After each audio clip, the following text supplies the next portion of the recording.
My best friend stole my business idea, and I didn't realize it until I saw my own pitch deck, with his name on the cover. We've been friends since college.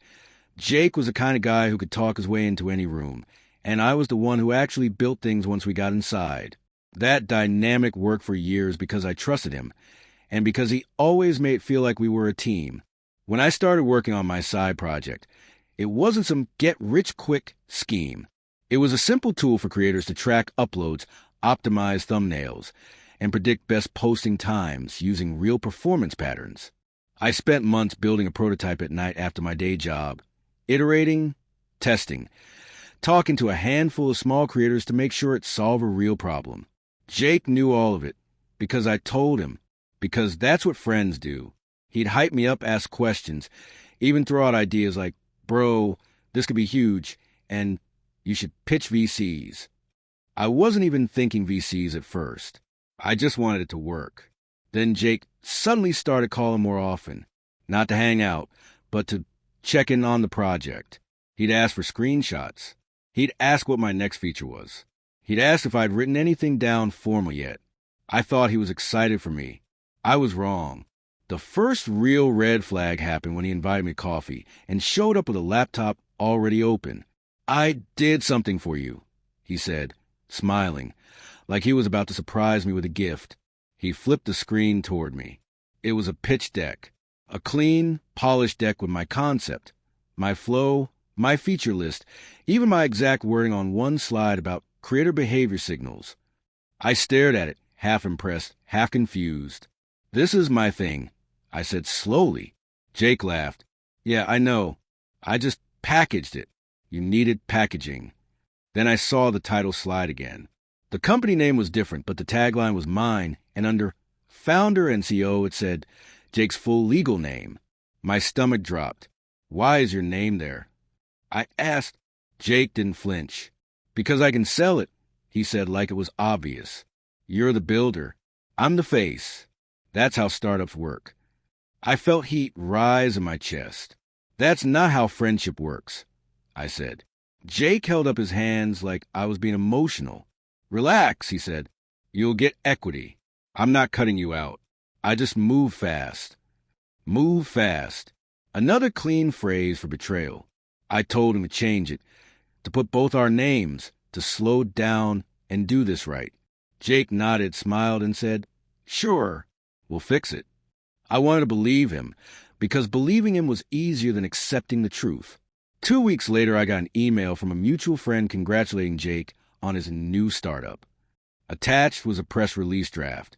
And there was again the product description that was basically my notes, the same feature list, and Jake positioned as the sole founder. I called him immediately. He didn't answer. I texted, "What is this?" No response. I drove to his place and knocked. He opened the door just enough to block the view inside. "Bad timing," he said. I could hear voices behind him. I said, "Are you pitching my idea right now?" Jake's smile was gone. "It's not your idea," he said quietly. "It's just an idea. Nobody owns ideas." That sentence was a knife. I said, "I built the prototype. You've seen my code. You've seen my files." Jake shrugged.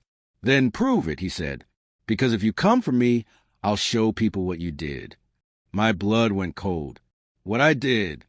I asked. Jake leaned closer and said, "Don't play dumb. I have receipts." Receipts. I walked back to my car shaking, because I knew two things at once. Jake was stealing from me, and he was preparing to frame me as the villain if I tried to stop him. And when someone says they have receipts but won't show them, it usually means they're about to manufacture them. I didn't sleep that night because my brain kept replaying Jake's last line, "I have receipts." If he had real proof I'd done something wrong, he would have used it immediately. The fact he didn't mean he was buying time to create a narrative. And Jake was good at narratives, better than he was at truth. The next morning I opened my laptop and checked everything. My Git commits, timestamps, cloud backups, old emails, even the first sketch I'd drawn on my tablet months ago. I exported copies to an external drive and sent an encrypted archive to myself. Not because I was paranoid, because I was learning what it feels like to be targeted by someone who knows your life. Then I called a friend who works in startups, not to vent, but to ask one question. If someone steals your product and claims you stole from them, what do? He said, you don't argue on Instagram. You build a paper trail, and you lawyer up. Lawyer up. I hated that I had reached that point, but I hated the idea of losing more. I booked a consultation with an IP attorney and spent the hour before making a timeline. When I started the project, when I showed Jake, when he asked for screenshots, when he presented the deck, when the press release leaked, and when he threatened receipts. The attorney listened, then said something that stuck in my throat. Your biggest risk isn't losing the idea. It's being accused of theft or breach of confidentiality if he files first. File first. That's how people like Jake win, by making you react. The attorney told me preserve evidence of independent creation. Get history. Design docs, messages with creators, invoices for domain names, anything that proves I built it before Jake announced it. She also told me to stop all direct communication with Jake and keep everything in writing. Then, while I was still processing that, my phone buzzed with a text from Jake. We need to talk. Privately. No lawyers. No lawyers. Of course. I didn't answer. 10 minutes later, he sent, if you keep being weird, I'm going to protect myself. Protect myself. Another clean phrase. An hour after that, a new email hit my inbox from an address I didn't recognize. Subject line. Notice of IP infringement. My stomach dropped. The email claimed Jake's company owned the concept and that I had unauthorized access to proprietary materials. It demanded I cease development immediately and destroy all related files. Attached was a PDF with a logo I'd never seen and a signature block from a law firm that looked real. It was the first shot. He filed first. I forwarded it to my attorney, who responded immediately. Do not reply directly. We will verify the firm. Verify, because fake legal letters are a thing, and Jake loved shortcuts. But even a fake letter can do damage if he waves it around to investors and friends. I called my mutual friend, the one who had emailed me congratulations, and asked where he got the press release. He hesitated, then said Jake sent it to a small group to build hype, and he'd been asking people to sign NDAs before seeing the product. NDAs. That detail mattered, because it meant Jake was manufacturing legitimacy. When you're the real creator, you don't need people to sign NDAs just to hear the idea. You need them to sign NDAs to control the story. Then the blackmail attempt arrived, exactly like I feared. Jake texted me a screenshot of what looked like an email from my work account to a competitor company, offering them insider access to my employer's systems in exchange for money. My heart stopped. I stared at the screenshot until my eyes hurt. The email signature looked like mine. The tone looked like mine. The formatting looked like my company template, but I had never sent it. Jake followed with a message. Back off or I forward this to your employer. My hand shook. This was the receipts. Fake proof designed to destroy my job and force me to shut up. I took a breath and did the only thing you can do when someone threatens you with fabricated evidence. Don't react emotionally, react technically. I asked Jake one question, calmly. Send me the original email file with headers. Because screenshots are easy to fake. Headers aren't. Jake didn't answer. Instead, he wrote, don't play games. Then he added, you have 24 hours to stop or your life gets messy. Messy. The same language as every manipulator. I screenshotted everything and sent it to my attorney. She replied, good. That's extortion. Keep him talking and writing. Extortion. The word made my stomach twist, because it meant this wasn't just a friendship breakup. This was now legal territory. And legal territory is where Jake was dangerous, because he'd weaponize it with confidence and lies. That afternoon, I got a Slack message from my manager. Hey, quick question. Did you reach out to anyone externally about our systems? My blood ran cold. Jake hadn't even waited the full 24 hours. He'd already started planting the narrative. I typed back carefully. No. Why? My manager replied, just checking. Heard something odd. Heard something odd. That's how it starts. Whispers, doubts. Just checking. Jake didn't need to prove I did it. He just needed my employer to wonder if I did. I realized then that if I didn't strike back with proof, Jake would frame me as a thief, kill my job, and walk away with my product. So I decided to set a trap, one that would force Jake to reveal whether he had real evidence or only screenshots he created. I built the trap around one simple truth. If Jake really had the original email, he could provide headers, message IDs, routing info, stuff that can't be faked with screenshot in 5 minutes. If he only had a screenshot, he'd keep dodging. So I replied to him once, carefully, in writing, "If you're claiming I sent that, forward the original to me with full headers so I can prove to my employer it's fake." I made it sound like I wanted to cooperate, like I was scared and trying to fix it, because manipulators love when you sound scared. Jake replied fast, "Headers don't matter. The screenshot is enough." That one sentence told me everything. He didn't want truth. He wanted leverage. I forwarded that line to my attorney, and she answered, "Perfect. Now we document intent, and we preserve your accounts." She told me to immediately request from my employer's IT security audit of my email account. Login history, IP addresses, MFA events, mailbox rules, forwarding settings. Because if Jake had ever had access to my laptop, or if he'd phished me, or if he'd guessed something, there might be actual signs of compromise. Signs that would also help me, because it would show I didn't send the email. I contacted IT using a normal corporate tone. I received a suspicious allegation and want to confirm my account hasn't been compromised. Please pull login history and mailbox rule changes for the last 60 days. IT responded with a ticket number, a paper trail. Jake couldn't bully a ticket number. Then I escalated the second half of the trap. I created a decoy. I wrote a fake confession message to Jake from a burner account, pretending to be a nervous coworker. He's panicking. He might go to legal. What do we do? I knew it was risky, but my attorney approved it because we weren't impersonating anyone real, and it might prompt Jake to reveal how he fabricated the proof. I sent it and waited. Jake didn't respond for 2 hours, which was unusual for him. Then he replied, "Tell him if he keeps pushing, I'll send a thread to his boss in legal. He can't fight a paper trail." Paper trail. That phrase made me angry because Jake didn't have a paper trail. He was trying to create one. So I kept baiting him gently. He says it's fake. He asked for headers. Jake replied, "Headers are irrelevant. I have more than one screenshot. Also, I can show investors he stole from me. More than one screenshot. Still no originals." Then he sent another threat that gave me exactly what I needed. If he talks, I'll file a police report for corporate espionage. Police report. That's escalation, and it's not a joke. I forwarded it to my attorney immediately. She said, "Good. That's a threat of false reporting as leverage. Keep everything." Meanwhile, IT got back to me with preliminary findings. My account had no unusual logins, no foreign IPs, MFA unchanged, and, most importantly, no sent email matching the subject line from Jake's screenshot. IT said they could do a deeper forensic search, but even the initial scan showed the alleged email didn't exist in my sent folder, deleted, or archive. That was huge, because if I truly sent that email from my work account, it would exist somewhere unless I had admin-level access to wipe logs.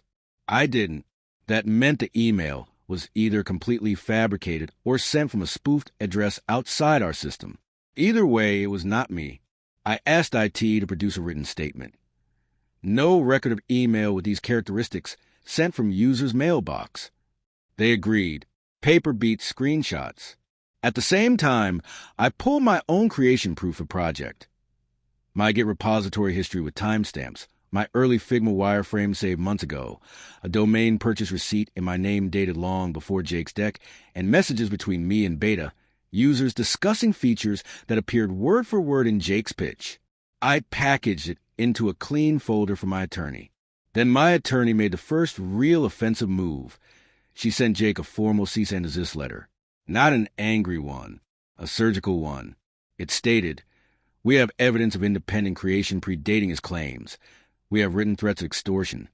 We have evidence he is circulating falsified proof to interfere with employment. He must stop contacting me, stop making defamatory statements, and preserve all communications and drafts related to his allegations, including the screenshots and any tools used to create them. Preserve all drafts. That line mattered because it meant if Jake deleted anything after receiving the letter, it could be treated as spoliation later. Jake responded the way he always did when confronted with real consequences. He tried to flip victim again. He texted, "Wow, you're really going to do this? After everything I did for you?" Then he added, "Fine, I'll go public. People will know who you are." But the tone had changed. The confidence was thinner, because now there were lawyers, IT logs, and a record of his threats. Then my manager pinged me again. "IT says your account looks clean, but why is this coming up?" I answered carefully. "Someone is trying to pressure me over a personal dispute. Legal is handling it. I'm cooperating fully." My manager replied, "Okay, keep me posted." The word "okay" felt like oxygen. Jake's plan to poison my workplace wasn't landing as cleanly as he hoped. That night, Jake made a mistake that turned the whole thing. He emailed me from a startup domain and attached a chain of evidence PDF, and in the metadata of the PDF file, my attorney found the creation software name and the creation timestamp, less than 30 minutes before he sent it, meaning he literally generated the evidence that same day. Not an old record, not a saved email, a freshly manufactured file. My attorney called me and said, "That's it. Now we stop playing defense." My attorney moved fast because once you catch someone forging proof, the window is short before they panic delete everything. She filed for an emergency injunction to stop Jake from using my work name, my alleged email, and any defamatory statements to investors or my employer. I didn't even know you could do that quickly until she explained. If someone is causing ongoing harm with false statements, a court can order them to stop while the case proceeds. It wasn't about winning the whole war overnight. It was about cutting off Jake's leverage before he could spread it further. At the same time, she sent a preservation notice to Jake start up his law firm, if real, and any identified investors or advisors who had received the materials, demanding they preserve all communications, pitch decks, and files. Preserve, again, because every oops, it disappeared would look like guilt. Jake's reaction was immediate and messy. He called me from a block number 3 times in a row. I didn't answer. Then he texted, "You're ruining my life." Ruining his life. As if he hadn't tried to ruin mine first. Then he escalated to the one thing he was good at, recruiting people to pressure me. Mutual friends started texting. "Bro, why are you doing this to Jake? Can't you just talk it out? He says you're trying to steal his thing." That's how Jake operated. He didn't fight in courts first. He fought in social perception. If enough people believe his version, he could intimidate me into backing off. I kept my responses short. "It's illegal now. I can't discuss details. Please don't get involved." Some friends respected that. Others didn't. One mutual friend, Sam, called and said, "Jake showed me screenshots. It looks bad." I said, "Ask him for headers." Sam paused. He said, "Headers don't matter," he replied. I almost laughed. I told Sam, "Then it's fake?" Sam went quiet, and I could hear doubt forming in real time. Doubt was good. Doubt breaks narratives. Then Jake tried his biggest intimidation move yet. He actually filed a police report. I found out because 2 officers showed up at my apartment asking to ask a few questions about an allegation of corporate espionage and IP theft. My stomach dropped, but my attorney had warned me this could happen, so I didn't panic. I asked for the report number. I asked if I was under arrest, and I told them my counsel would respond. The officers were polite, but the fact they were there at all was the point. Jake wanted me scared. He wanted me to feel the weight of institutions. But this time I had something stronger than fear: IT logs and forged metadata. My attorney contacted the officer supervisor and provided a written packet. No evidence of the alleged email in my work mailbox, proof of independent creation, and screenshots of Jake's threats to file a report as leverage. Leverage. Police do not like being used as leverage because it makes their work look corrupt. The tone shifted quickly.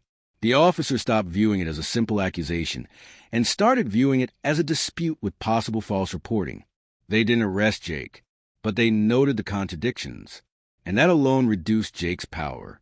Then Just when I thought we had stabilized, Jake tried to hit my job again, this time through a legal channel. My company received a letter from Jake's supposed law firm alleging I had stolen proprietary materials and demanded my employer preserve devices for potential litigation. This was strategic. It made my employer nervous again, but my attorney was ready. She replied to my employer first, not Jake, explaining that the allegations were part of an extortion attempt supported only by screenshots and newly generated PDFs, and that we had already requested an audit confirming no such email existed. She attached the IT statement. Then she replied to the law firm demanding they identify who retained them and provide originals of any evidence they claimed to possess, including raw email files with headers. Within hours, the law firm's letterhead email bounced. Literally bounced. The domain they used was newly registered and mistyped to resemble a real firm. Jake had faked the law firm too. When my attorney showed me the registration lookup and the bounce message, my stomach flipped again. Half horror, half relief. Horror, because Jake had gone this far. Relief because a fake law firm is not a small lie. It's a criminal-level decision, and it destroys credibility instantly if exposed. That's when we plan to kill Shot. Not revenge, not public humiliation, but controlled exposure to the people who mattered most, Jake's investors and partners, because Jake's entire strategy depended on appearing legitimate. If the investors saw he was forging evidence and faking legal counsel, they wouldn't just back away. They'd run. My attorney drafted a factual notice and sent it to the investor emails Jake had used in his press release distribution. The notice included proof of my prior creation timeline, evidence that the proof PDF was created minutes before sending, confirmation that the law firm domain was fake, and copies of Jake's written threats. Headers don't matter. I'll file a police report. You have 24 hours. No insults. Just facts. The kind of facts that make money people nervous. Jake called me screaming for the first time in our entire friendship. I let it go to voicemail. His message was chaotic. You're a jealous loser. You're trying to sabotage me. Sabotage. Again, projection. Then he said the line that made my skin crawl. I can still make this worse. Worse how? I didn't know yet. But I knew the next step would decide everything. Either Jake would collapse under evidence or he'd go scorched earth. Part 5 would be the final showdown. What happened when investors confronted him, how the court viewed the forged proof. And the moment Jake realized the builder he tried to bully had become the one person he couldn't out-narrate. The investor emails landed like a grenade in Jake's little world, because the next morning my phone started buzzing with unknown numbers that weren't threats. They were questions. One investor messaged me on LinkedIn politely. Can you confirm these documents are authentic? Another asked, do you have the original Git timestamps? Jake's entire pitch depended on speed and confidence. The moment his credibility wobbled, the money people did what money people always do. They demanded proof, and Jake didn't have proof. He had screenshots. He had a fake law firm domain. He had intimidation. None of that survives a due diligence call. Jake tried to stabilize by scheduling a clarification meeting with investors and sending a slick email saying it was a misunderstanding with a disgruntled contractor. He tried to demote me verbally to make me look irrelevant, but the facts didn't demote. The fake law firm domain registration date didn't care about his tone. The PDF metadata didn't care about his story. The police report threat in writing didn't care about his charisma. Then the real collapse began. One of the investors forwarded me an internal thread where Jake had told him he was prepared to pursue criminal charges against me and had legal counsel on standby. The investor asked a simple question. Is this firm real?